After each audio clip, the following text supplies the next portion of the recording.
Someone feels your intention more than they feel your intervention. Intention is, am my intention right now to teach and make better? Right. Or is my intention to vomit my own frustration onto my child as a form of catharsis, which is usually what we do. It feels so good, though. Feels so good. Yeah. No, it feels we do it at work all the time. Good. We do That's it what at work has all the to be time. named. So good. So good. So good. But it's therapy unto itself. If you have kids, then you probably already know Dr. Becky.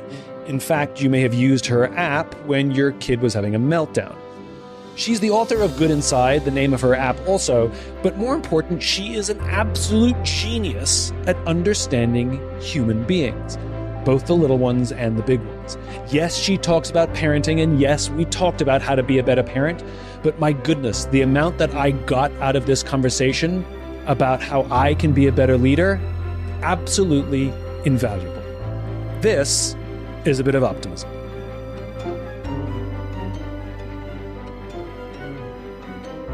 I live in Los Angeles. We're recording in Los Angeles. We've had these fires. Families have been traumatized. When something happens to a family and it's hard enough for the parents to deal with what they're going through, what are we supposed to say to children? First of all, when unimaginable, horrible things happen, there's no perfect approach and there's no perfect words. And so I just always want to tell parents that, like, what's the right thing to say? There's no right words for a situation that's wrong, ever. So let's just get that out the window. The principle that always drives me, because I tend to be driven by first principles in anything I think about, is that information doesn't scare kids as much as a lack of information scares kids. Because kids are expert perceivers of the world, even more than we are. Because their evolution, their survival depends on it. Kids are so dependent on adults for survival, right? We all need food, shelter, water. But me and you, Simon, we can get food, shelter, and water. Kids get food, shelter, water, love from their parent. And so they have to be especially attuned to what's going on. Did my environment change? Where is my parent? Might I need my parent now for survival? And so when they're in a situation where they have black smoke around them, packed bags ready to go, a parent crying, on the phone, fire, evacuation, person's house burned down, and then the parent goes off the phone and says, "Sweetie, no, nothing's wrong. Let's watch that show together." A kid panics. They act out. They cling. And a parent thinks, why are they clinging, right? Yeah. So noticing things that are off and not having a narrative to understand them is terrifying for a kid. And so just to start this, what would a parent start by saying is you'd probably start by saying to a kid, hey, you're noticing blank. And then this is really one of my favorite lines to build true confidence. It's just, you're right to notice that. Things have changed. Let me tell you what's going on.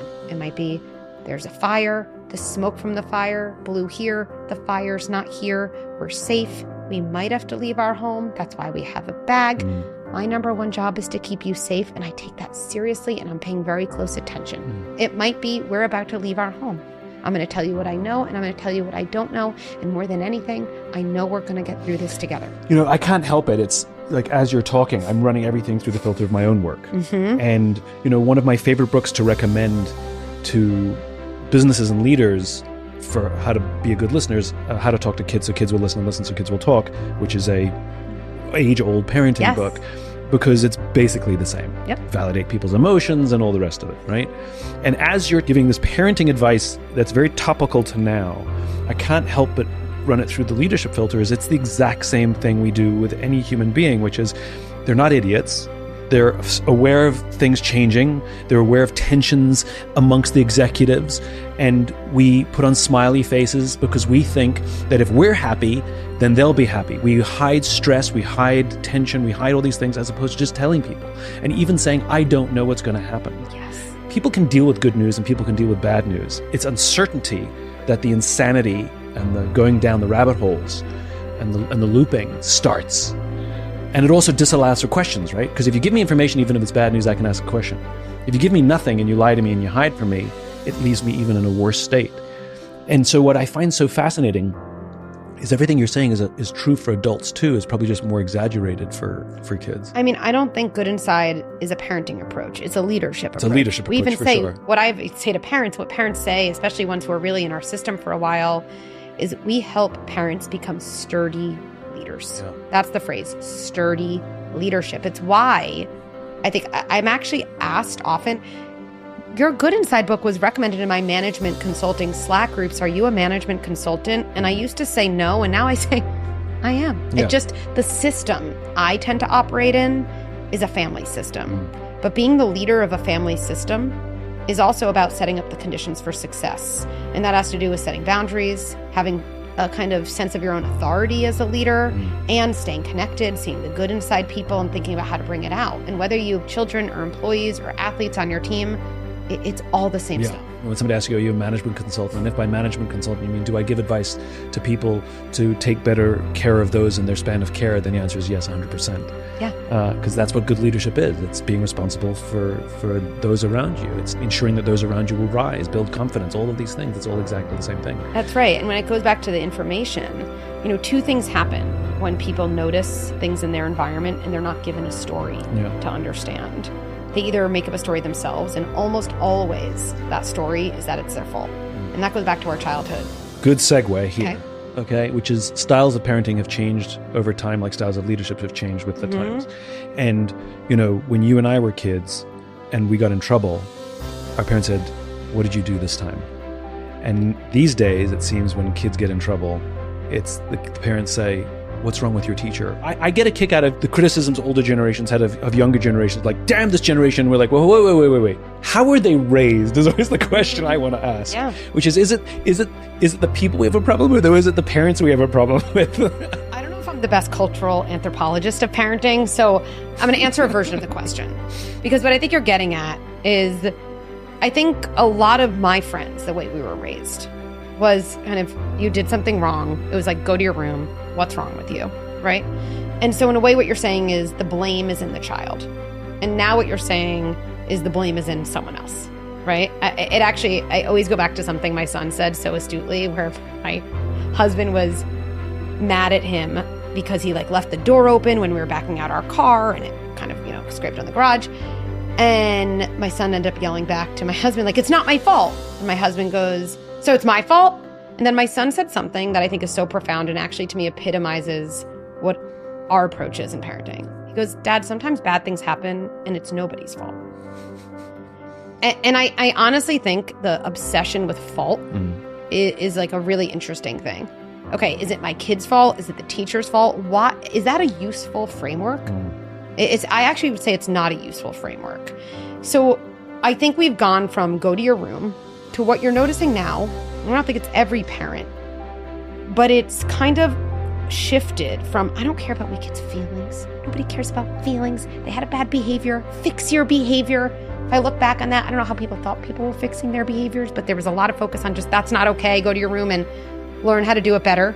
And now there's think about it. Right. I always think about sending a kid being like, you can't swim, go to your room, think about how to swim, and come back when you know how to swim. Yeah. Not very effective, but we've done that for generations. But now there's a little bit of my kids' feelings not only matter, but dictate what I should do as a parent. That's equally dangerous. And that is definitely not a Good Inside approved approach. The way I see it is neither, okay?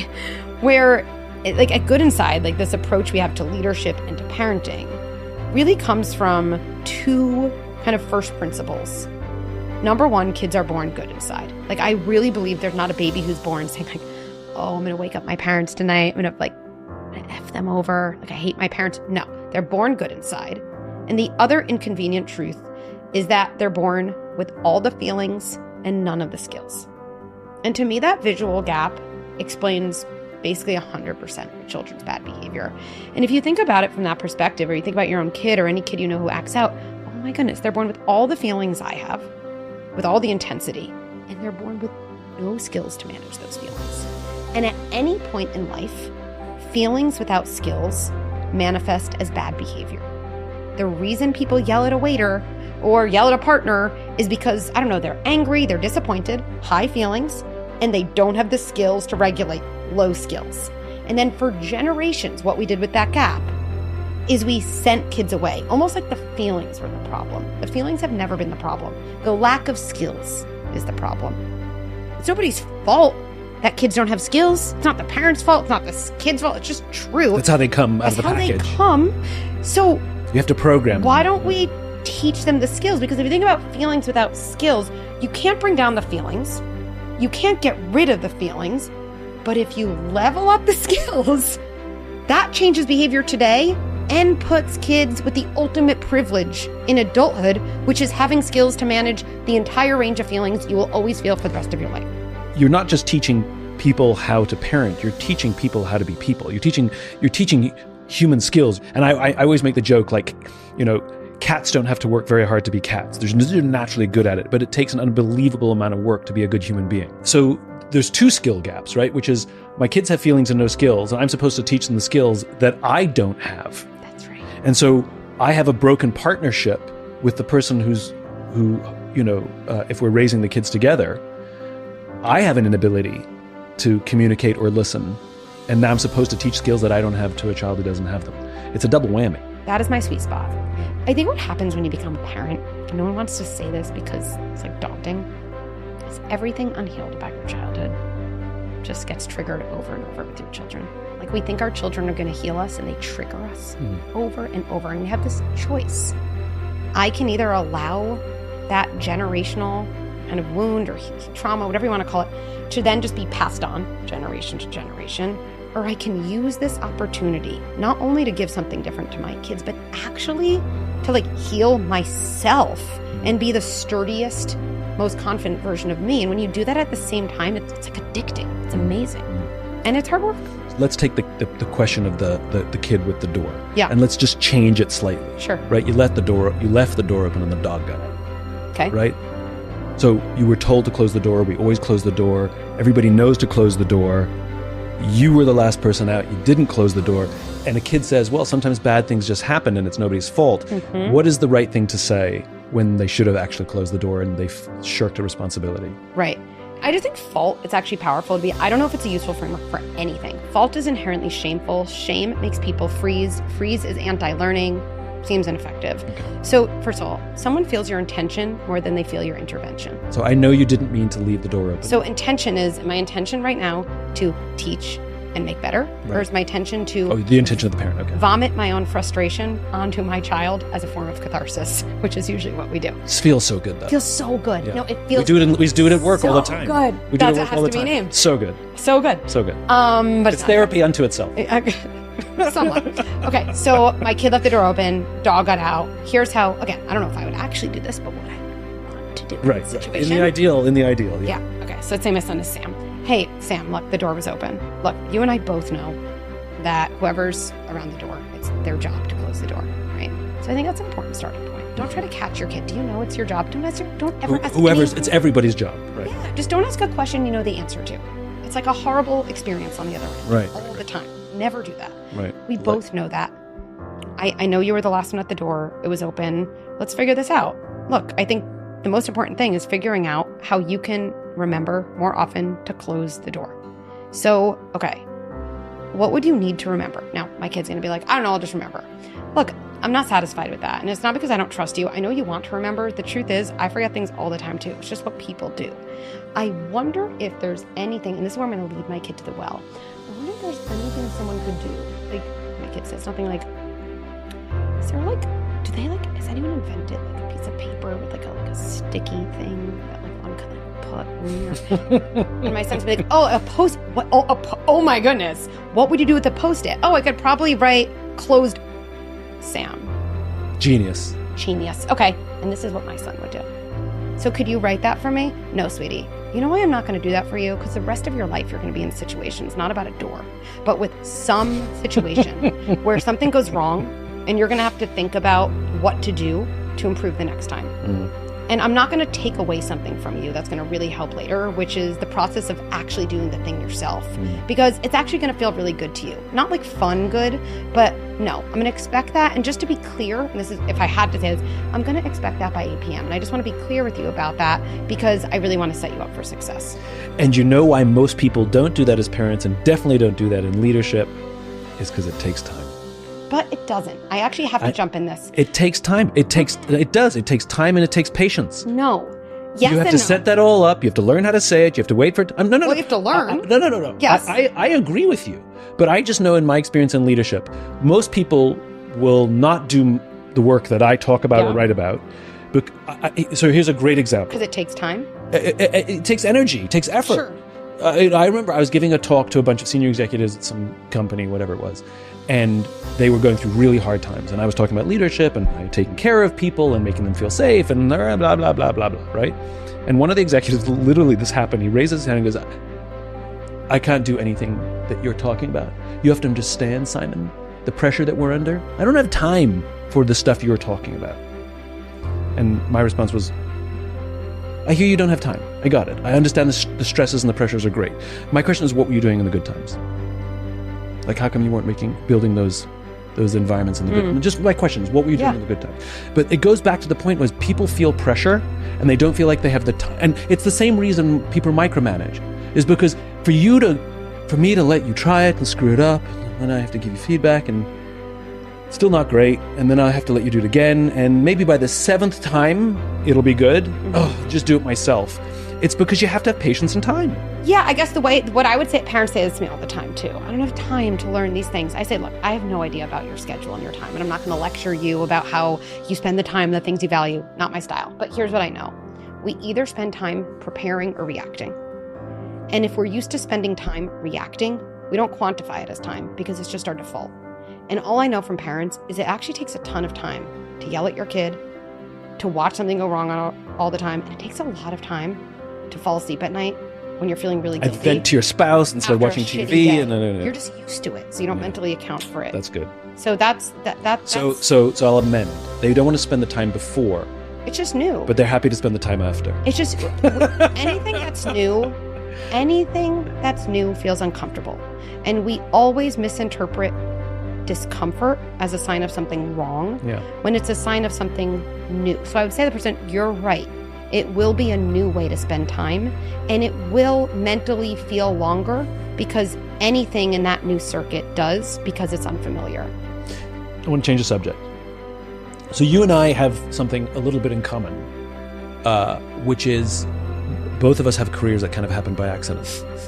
We were both kind of doing our thing, and then something happened, and now we're doing something different. Yes. And neither of us saw it, expected it, planned for it, had any idea it was going to happen. It wasn't in any plan. And just for those who don't know, you had minimal social media presence. I think when you started, you probably had, like everybody else, like 50 followers, your At friends. best. Yeah. And then something happened. You put out a statement. It went viral, and all of a sudden, you're it. There's so many things before that feel like really pivotal parts Well, led to that. It takes a long time to become an overnight success. I had been having all these ideas because in my private practice, just to give a little backstory, what I was doing just a couple days a week in private practice, I was seeing adults for therapy, like you, me, therapy. I was doing couples therapy, individual therapy, and I was seeing teens. And then in other sessions, I was seeing parents of younger children for parenting work. And what started to strike me, and it just started to get louder and louder in me and felt so wrong, was, oh my goodness, I know the way I'm working with adults and teens and couples is like right. And I know it's right because it's this mix of different things. And I'm just watching them change their lives, right? But then I have this next session with parents, and what I hear myself saying to them based on the training that I thought was right is, from a first principle perspective, the complete opposite. I would never have an adult. Like if you came to me and said I did this bad thing, I would never take your phone. I would never shame you. I would never punish you. You would never come back to me as a therapist. I'd say, okay, that's not great. Let's figure it out, right? I'd give you some experiments. I'd give you practice. But I was talking about timeouts, punishments, sticker charts. That's what I was trained to do. And I heard myself saying it. And the juxtaposition from one session to another, it just exploded out. And I ended up saying to a couple, I was like, I don't believe what I'm telling you. I'm sorry. This is so awkward, but I need a couple days to figure out this whole parenting thing. Did you have kids at the time? I had kids at the time. I think that was part of it, because once it wasn't just learning in a vacuum about like timeouts and yes, and so linear, so which logical. is everything you got from a book. Yeah, and from actually a very esteemed extra training institution in parenting, the one that was considered gold standard. I couldn't believe I got into this program, and but then I had kids, and I feel like you're going to get this, but there's all this like evidence-based in psychology. I believe in evidence. I believe in science. Okay. And I think what struck me in my practice was this evidence in my body that this was wrong. Yeah. It felt wrong. And once I said this thing to this couple, which I was like, I'm telling you times out, I'm sorry, I don't believe in this. Like, I don't know what to tell you. It led to these months of writing. It opened something up. I was up at 4 a.m. I couldn't stay in bed. It was like something, a dam. And I was talking to my husband. And I remember one night, he's like, you should really put these thoughts somewhere. I think part of him was like, I'm trying to watch the movie, you know? And then Boundaries. Yeah. I put up my first post, February 28th, 2020. And 2 weeks later, and this was the viral moment, New York City shut down for COVID. I had 200 followers exactly that day, I remember. It was March 13th. And at the time, what would happen is I'd write these posts just based on ideas. I had a full private practice. I don't know what I was doing with it. I felt more relieving than anything else. I had to get these ideas out. And I wrote this long carousel post. Okay, and the moment was the first part of it just said, our kids will remember more about how their family home felt during the coronavirus 19 epidemic than anything about coronavirus itself. Our kids are watching us and they're learning how to deal with uncertainty. Let's wire them for resilience, not panic. Swipe for 9 ideas how. And then this carousel had 9 ideas that were basically like 20 years of therapy crammed. It's like how I do into a post. So here's why I think it wasn't a surprise. My husband would always edit my things because I'm 0% perfectionist. I put things out all the time that just works in progress. And he'd be like, there's a typo here, there's a typo here. And I remember him looking at this post and saying to him, stop, I have to get this out. And I look back to who? To my mom's friends who were following me on Instagram, who don't even know how to use Instagram. Like, who? I was like, who did I have to get that out? But there was this like thing. And so I did. And it went crazy. It started to become part of the zeitgeist. And people wanted more and more. And I think around this time I called my sister who's younger. And I was like, how do you do an Instagram story? People want me to do stories. I wasn't on social media. I was telling all my clients to get off social media. I thought it's really bad, but this felt different. And then I just started putting out more and more. And I think during that time with so much uncertainty, it's not unlike the time with the fires. People want a sturdy leader. Sturdy leaders, they're not afraid to tell the truth. And I think in general, being told the truth by someone who you feel likes you and believes you, being even told the hard truth by someone who likes you and believes you, is like a really amazing human feeling. And we love getting it because it's so rare in our life. And I think that's probably what was compelling. From your data, and I'm sure it changes over time, but I'm curious in now, what skill is most lacking? Boundaries. Say more. I want to go down deep in this because I think it's an unbelievably misunderstood concept. 100%. And just from a work standpoint, I've had many conversations with people who talk about that they have boundaries and they want their boss, their company to respect their boundaries. And then the great irony is they respect nobody else's. Anyway, I could give you specific examples, but I'll start with that. Anyway, so I want to give you my definition. Misunderstanding of what they are and how they work. That's exactly right. Having clear definitions of what things are is like the foundation for doing something well. Yeah. Clarity. So I'm going to share my definition of boundaries because I hear this all the time too.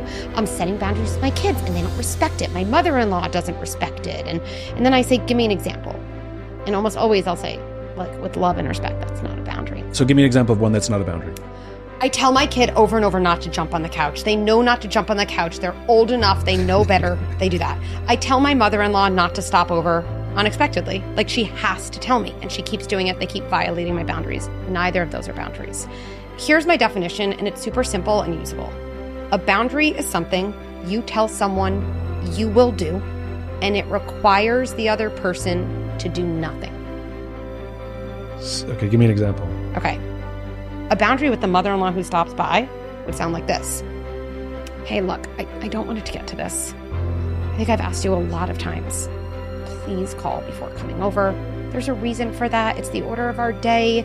I don't do great when I'm startled. And so I just want to tell you, this is new, and I hope it doesn't get to this, but the next time you come over unannounced, I will come to the car and say, no, I can't have you here for a visit. I know it's going to be hard for both of us. That is what I'm going to do. A boundary is something I tell someone I'm going to do, and it requires someone else to do nothing. So if someone doesn't respect my boundary, it's not even part of the equation, because when we say that, we're saying I'm giving away all of my power to someone else. What if a boundary is unreasonable? What does that mean? What if it is the other way around, where it's the parent-in-law who says, these are my grandkids. I'm going to come over to your house. I'm going to come over to your house. If you don't let me in, then I'm going to sit in the driveway. They follow the same, schematic, except it's an unacceptable boundary because it's not their family, not their home. I found your key and I got a copy and I'm going to come in whenever I want. I just want to let you know that. Great. So I think if you don't let me in, I'll just let myself in. That's my boundary. Right. To me, I love the idea of this. Because I'm just seeing how these things escalate into fights. So a boundary is something you tell someone you will do, and it requires the other person to do nothing. The reason that matters and is so usable is anytime after someone hears that definition and they set what they think is a boundary, they can just check themselves. Did I tell someone else? And does it require them? So I want to say it again because it's really important. A boundary is something that you will enforce, and they have to do nothing. That's right. Now, another more general way to think about a boundary, it's just not as practical and actionable to evaluate whether you're setting one, is I believe a boundary is a way of telling someone what you need to continue being in a relationship with them that feels good to you. That's really why boundaries strengthen relationships. This is what I need. My mother-in-law, I need you to come over while you've announced it, because that's what I need to still feel good in our relationship. I want to preserve that feeling. So if someone said to me, hey, I just want to let you know, I'm going to come over to your house and I already have a key, and I'm going to open the door whenever I want to come in. What I would say back is, ooh, that does not work for me. That does not work for me. Boundary v. boundary. Yeah, that does not work for me. And I try to diffuse it by trying to get to the underneath. It sounds like you want to see the kids a lot more than you have access to them. If that's what let's figure that out. I think there's another way. You want to see them more. I want some, announcement. We have to have some middle ground. Okay, so this is really, really important. What is happening here, it's not boundary versus boundary.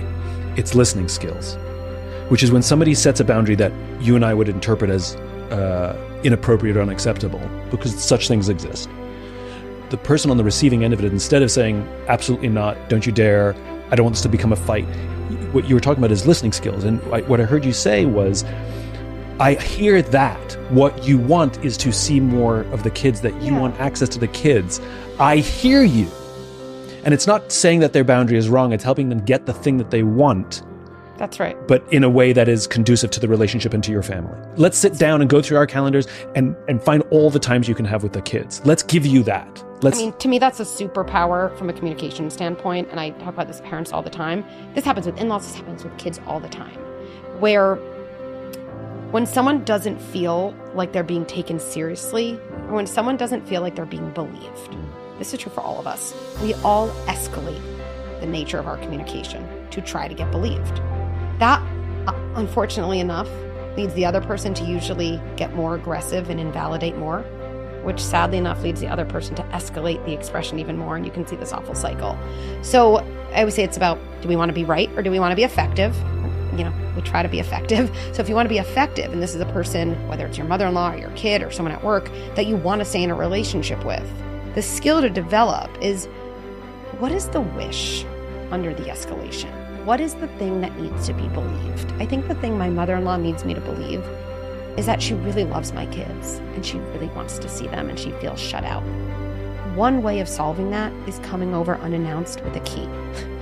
But she's probably only bringing that up because she almost feels so desperate to let me know how much she wants this. And if I don't respond on the surface to the escalated words, but kind of respond to the pain and the very believable wish underneath, we're probably going to be able to get somewhere. And as you said, if you fight the behavior, all you're doing is invalidating the feelings, and it makes somebody double down on whatever they're trying to achieve or get or feel seen or feel heard, whatever it is. Why do we fight with our parents or get triggered by our parents in a way that nobody else triggers us?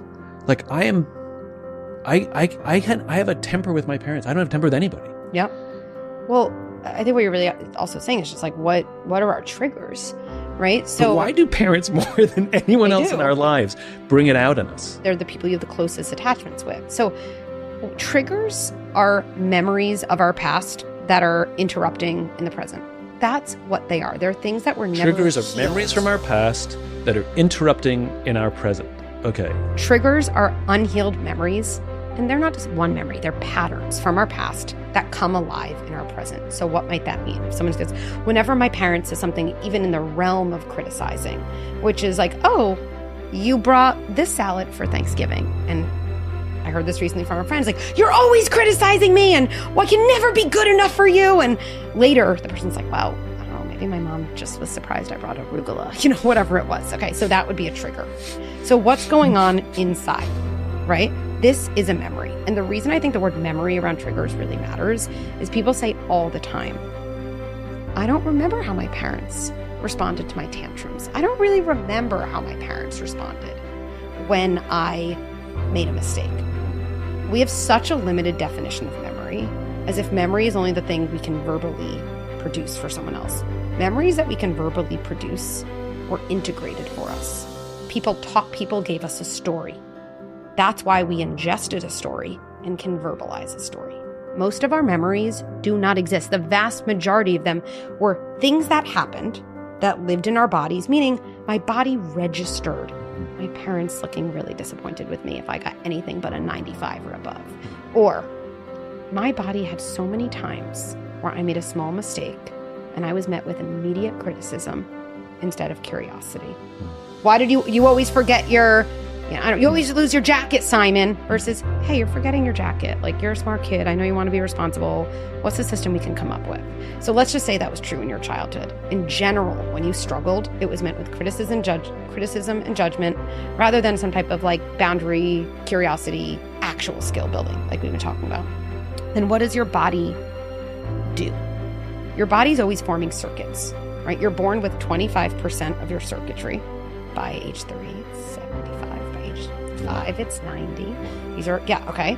And so when people say, I don't remember, it's always interesting. Your body and how you react to your triggers are your best teachers for everything that happened in your early childhood. And if you start to look at them that way, you have an unlock for all of the things that need healing and reworking to be the sturdiest version. So then what probably happened? Little Simon, right, when you were younger, was like alone. This, oh my God, I'm a bad person. I always lose my jacket and I get a bad grade on my math test. And I hit my sister and I only hit her because she said I was a poo-poo head, but no one even knew that. And so you're left with this affect. That's called unformulated affect. Why is it unformulated? Because kids need adults to formulate it for them. Hey, you hit your sister. Totally not okay, but what happened? Oh, now I integrate it. Unformulated affect just lives free-floating in your body. And so if that happens, not one time, as a pattern, I always feel criticized. I'm not seen for the good inside, right, in those moments. Then when things happen in our adulthood, where someone says, oh, you brought that salad, our body goes in and basically does an inventory. What do I know about how to respond in situations like this? Well, you do the same thing you probably did as a kid. As a kid, you know what you had to do to cope with that? You probably had to yell at yourself. What's wrong with me? I'm a horrible person. I'm always criticized. You have to make sense of it. You have to blame yourself if you don't have a story. And so here you are in adulthood, reliving something that honestly isn't even happening in 2024 or 2025. It's probably happening in like 1980. I had a terrible, terrible, terrible temper as a kid. It's non-existent now. I think most of my friends, even the team, most people have never seen me angry. And I'm not repressing it. I'm just very good at managing anger and expressing it. I can say to somebody, I'm really angry right now. But as a kid, I mean like bad, inappropriate tempers. And screamed at, yelled at, told to go to my room, because this energy has to come out somewhere. Broke things, smashed my room up. Got yelled at for smashing up my room, got yelled at for screaming and yelling and kicking things in my room and things like that. So it just made it worse. I got even more. And it stopped when I took my favorite thing and I broke it. And then when I finally calmed down, I'm like, I just broke my favorite thing. Totally personally accountable, right? And this has been my story, which is my temper stopped when I realized it was only hurting me. But yeah.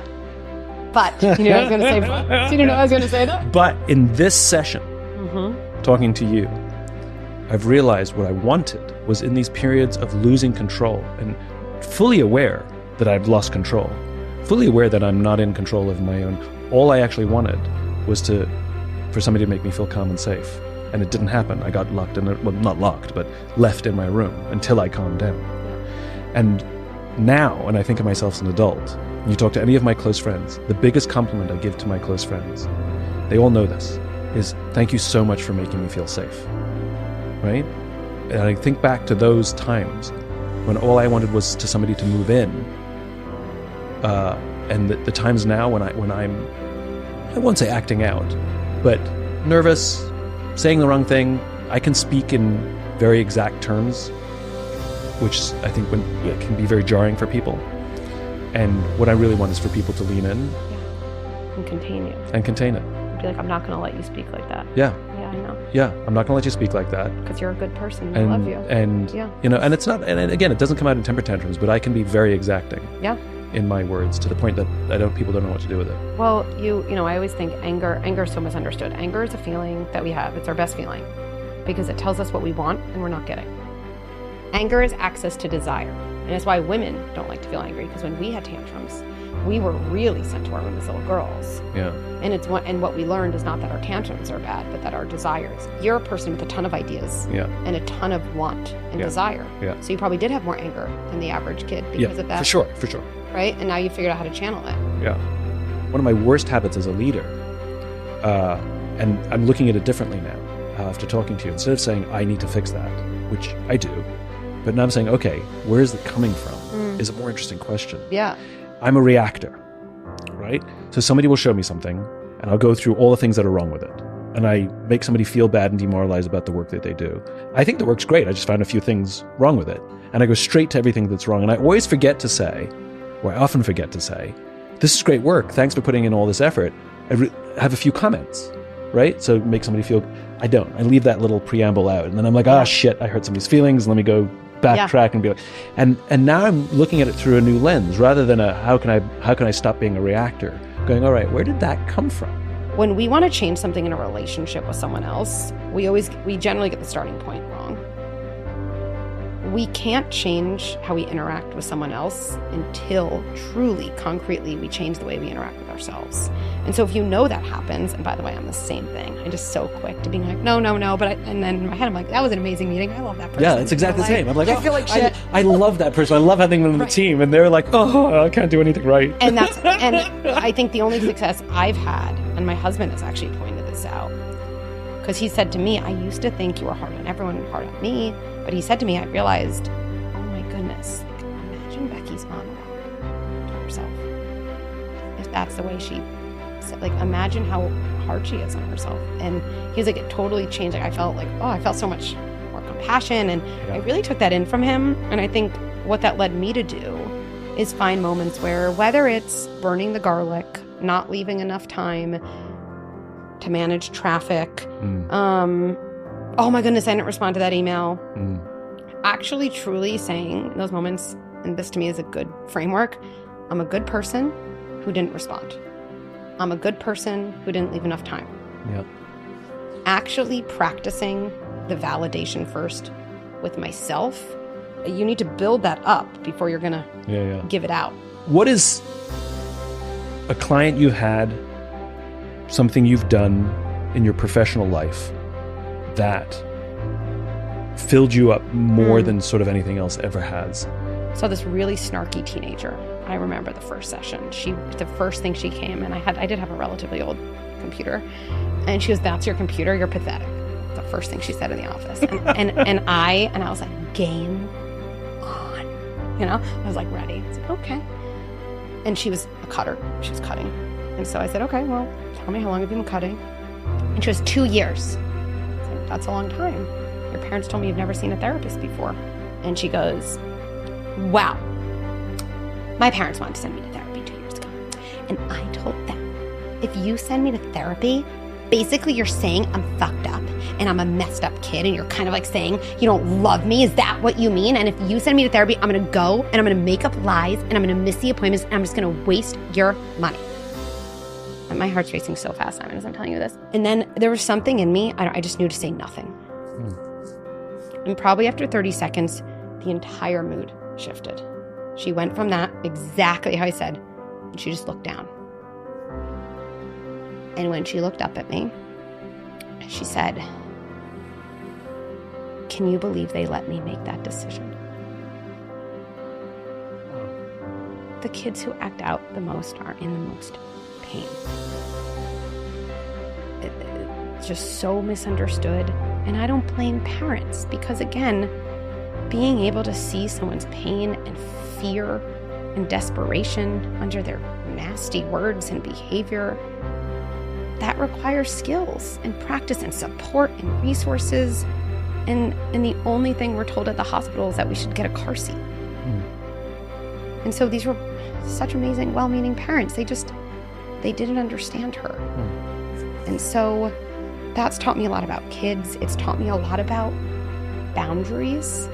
So interesting, I was sharing this with someone in our community the other day whose kid was giving a hard time about therapy and said, "Dr. Becky, I used exactly what you said, which came from this. We're going to a therapist.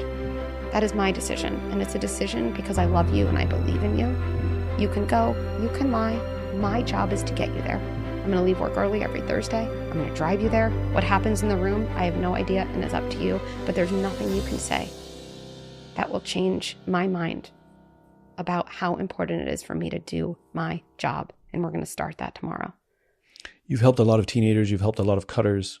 You've helped a lot of misunderstood kids. You've helped a lot of kids of parents who are struggling and just don't have the skills. What is it about this one young woman who, again, of all the kids you've helped, she's the one you want to talk to me about? You know what it is? I guess I really have a thing for the kids who everyone labels as bad, as difficult, as defiant, as dramatic, the misunderstood kids. If I think back to my own childhood, why, I was actually the opposite. I was way too good as a kid. If I think way too good, it took me too long to kind of get into my own desire and power and separation. I was so good. So maybe that's like the most repressed part of me, or maybe part of me envied them. I don't know. But I think all the time I would hear from parents, "Oh, my kid hits and they're such a bad kid and their poor sister." And it's so interesting. My framework was always different. Like, yes, the poor sister, we've got to protect her. We have to protect your other kid. This kid is going to build their identity as the bad kid. We have to protect that kid too. That kid is in desperate need of protection. And I guess I feel like someone needs to be a champion for these really good kids who are having a really hard time and are in desperate need of support and coaching and help and leadership. You practice the thing you preach so well. So well. I know too many people who write the book, but then you meet them and you realize it's bullshit. Or maybe it was true up until they had fame and fortune and then it stopped being true, And you are so true to yourself and true to your work. You are the embodiment of the stuff you talk about. What an honor. What an honor to sit down with you. Such joy. Thank you. I said thank you. I'm taking that in. Thank you. It was really good. I could literally talk to you for forever. You've challenged me as a leader. You've challenged me as I've had free therapy. You didn't realize this. How many little epiphanies and light bulbs have gone off of triggers and things that they're manifesting in all kinds of my relationships. This has been the best free therapy I've ever had. Thanks so much for coming on. I can't wait for our next session then. Yeah, Look forward appreciate to it. Thank you. If you enjoyed this podcast and would like to hear more, please subscribe wherever you like to listen to podcasts. And if you'd like even more optimism, check out my website, simonsinek.com, for classes, videos, and more. Until then, take care of yourself, take care